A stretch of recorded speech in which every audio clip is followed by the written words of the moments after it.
আসসালামু আলাইকুম, সবাইকে স্বাগতম।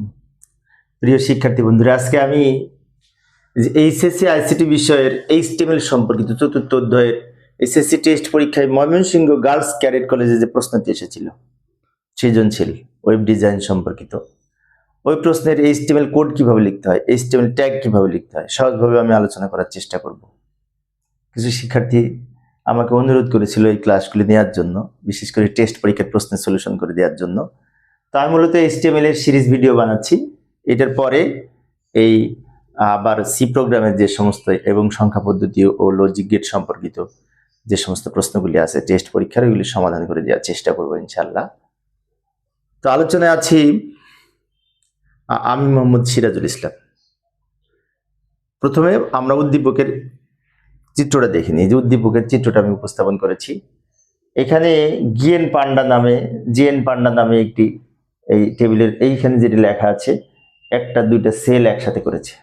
দুইটা সেল একসাথে করার জন্য টেবিলের কলস্প্যান অ্যাট্রিবিউট ব্যবহার করতে হয়। আবার এই লেখাটা নিচে আন্ডারলাইন করা আছে, তাই দুই দিকে ইউ লিখবো আন্ডারলাইন করার জন্য। আবার এটা লিস্ট আকারে আছে, এই লিস্টের মধ্যে কিছু লেখা বোল্ড আছে, আবার কিছু লেখা এখানে আবার আইট্যাগ ব্যবহার করে ইটালিক আকারে বাঁকা আছে, বোল্ড আছে, বিভিন্ন ধরনের আছে। এখানে আবার ছবি যুক্ত করতে হবে। বেশ সহজ মনে হলেও কিন্তু এর মধ্যে কিছু গুরুত্বপূর্ণ তথ্য আছে। তো টেকগুলো সঠিকভাবে আমরা লিখব। প্রথমে শুরু করব ডক টাইপ এইচটিএমএল দিয়ে। ডক টাইপ এইচটিএমএল দ্বারা ডকুমেন্ট টাইপ এইচটিএমএল বোঝায় এবং এটি দ্বারা HTML5 ভার্সন নির্দেশ করে। এরপরে এইচটিএমএল এর ওপেনিং ট্যাগ লিখবো, বডির ওপেনিং ট্যাগ লিখবো, কারণ বডির মধ্যে তো এটা লিখবো, তাই না? এইবার টেবিল তৈরি করার জন্য টেবিল বর্ডার সমান 1, সেল স্পেসিং 0 করে দিব। সেল স্পেসিং 0 করে দিলে আমাদের টেবিলের দাগগুলি এরকম সলিড হবে। সেল স্পেসিং 0 না দিলে ডাবল ডাবল দাগ মনে হবে, তোমরা দেখবে। আমি অবশ্য এই কোডগুলি ব্যবহার করে অরিজিনাল যে পেজ পেয়েছি ওয়েব ডিজাইন করে, সেটা আমি এখানে নিয়ে এসেছি ক্রপ করে। এবার এই সেলটা তৈরি করার জন্য টিআর ট্যাগ ব্যবহার করবো। প্রথমে টিআর এর মধ্যে ভালো করে লক্ষ্য করি, টিআর এর মধ্যে টিএইচ লিখেছি। টিএইচ লেখার কারণে লেখাটা বোল্ড হবে এবং মাঝখানে থাকবে। টিএইচ এর দুইটা বৈশিষ্ট্য, লেখা বোল্ড হবে এবং মাঝে থাকবে। তাই লেখাটা মাঝখানে আছে, তাই টিএইচ ট্যাগ ব্যবহার করেছি।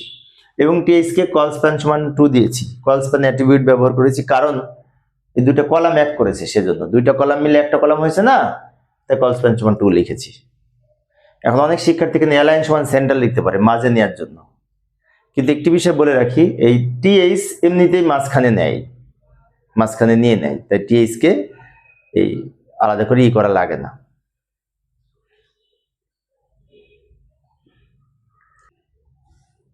এই সেলটা তৈরি করা হয়েছে। এবার এইগুলির প্রথমে আছে এই যে কি টেক্সোনমিক অ্যান্ড বায়োলজিক্যাল ডিটেইলস, এখানে লেখা আছে।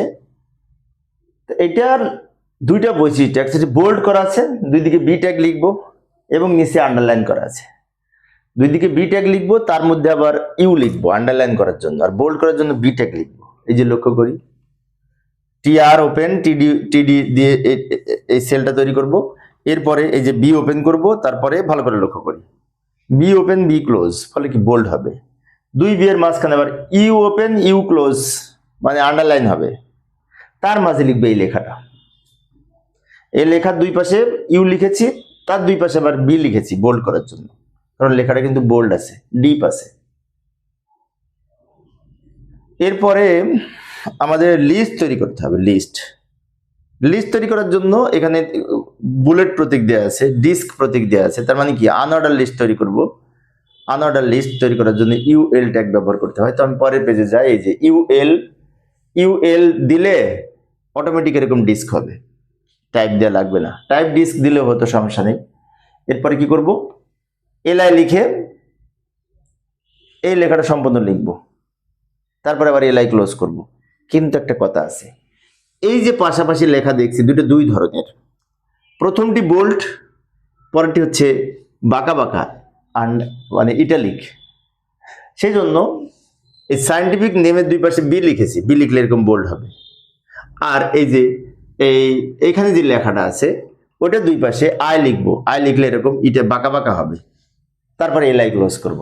ভালো করে লক্ষ্য করি, লিস্টের আইটেম তৈরি করার জন্য এলআই ব্যবহার করতে হয়, এলআই ওপেন এলআই ক্লোজ।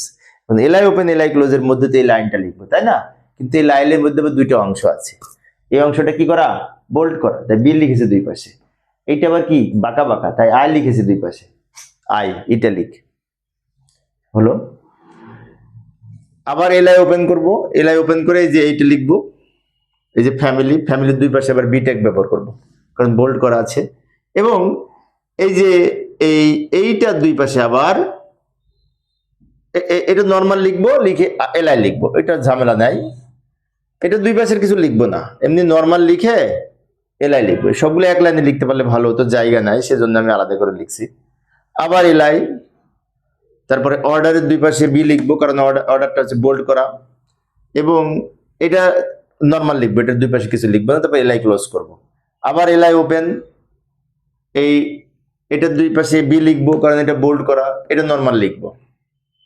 তারপরে এলআই ক্লোজ করব। আবার এলআই ওপেন, এটার দুই পাশে বি লিখবো, কারণ এটি বোল্ড করা, এটা আবার নর্মাল লিখবো। সবার শেষে আমরা কি করব? এলআই ক্লোজ করব এবং এই ইউএল ক্লোজ করব। তাহলে ইউএল এর মধ্যে 4টা 1 2 3 4 5টা আইটেম ছিল। তাই এলআই একবার, দুইবার, তিনবার, চারবার, পাঁচবার ব্যবহার করেছি। LI open LI close, LI open LI close, LI তারপরে এই যে LI open LI close, LI open LI close, LI open LI close, list তৈরি করলাম। এখন আরেকটা টিডি ব্যবহার করে এই খোপটা তৈরি করে ওর মধ্যে ছবিটা যুক্ত করতে হবে, GnPanda.jpg নামে। তো ছবি যুক্ত করব। এই যে আমি ছবি যুক্ত করার জন্য আবার আমরা এই সেলটা তৈরি করার জন্য টিডি ট্যাগ ব্যবহার করলাম। অ্যালাইন সমান সেন্টার দিলাম, লেখাটা মাঝখানে থাকবে, যাই দিই সেটি মাঝখানে থাকবে।